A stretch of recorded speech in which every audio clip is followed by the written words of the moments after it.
Alright mga idol, tapos na tayo magmerienda dito sa may Guadalupe Biho mga idol. Tuloy tayo sa ating biyahe papuntang Forbes Park. Ay, ayan, gilid-gilid lang tayo mga idol. Ay, thank you Lord. Ayan, wala pang traffic dito. Iwan ko lang doon sa unahan, malapit sa papasok ng Rockwell.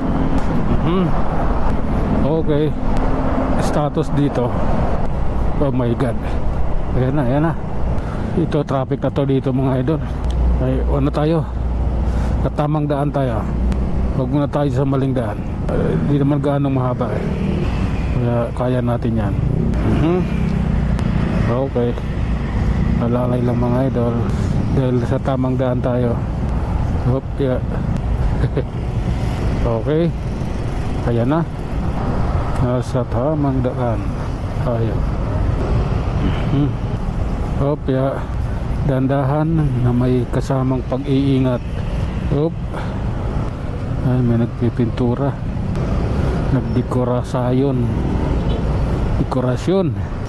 decoration painting. Hop. Okay, dito mga idol, lagi naman kaming nasa maling daan dito. Itong lugar na ito, yan, ano kami rito, talagang all out kami dito sa maling daan. Dahil nga masikip na yung daan dito, kaya itong nakaguhit ng pang bike lane ay talagang dinadaanan na namin. Ayan, tsaka hindi nilagyan nila ng yung rubber na kulay green, kasi nga ayan, ano siya, tawag nitong pangkalahatan. Kasi masikip nga talaga dito, laging masikip yung lugar na yan. Itong lugar na to laging masikip dito sa traffic. Kahit yung mga private vehicle dumadaan dyan, dumadaan sa bike lane. Kaya ganon ang ano dyan.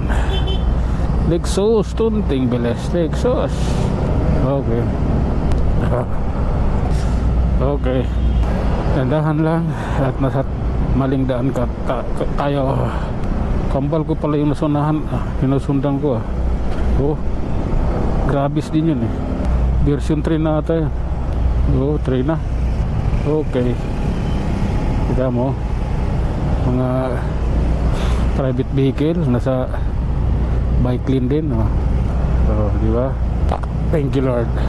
Ayan, so ito na, approaching Bundian na tayo mga idol ko. Grabe na yan. Hop, kakanan siya, kakanan.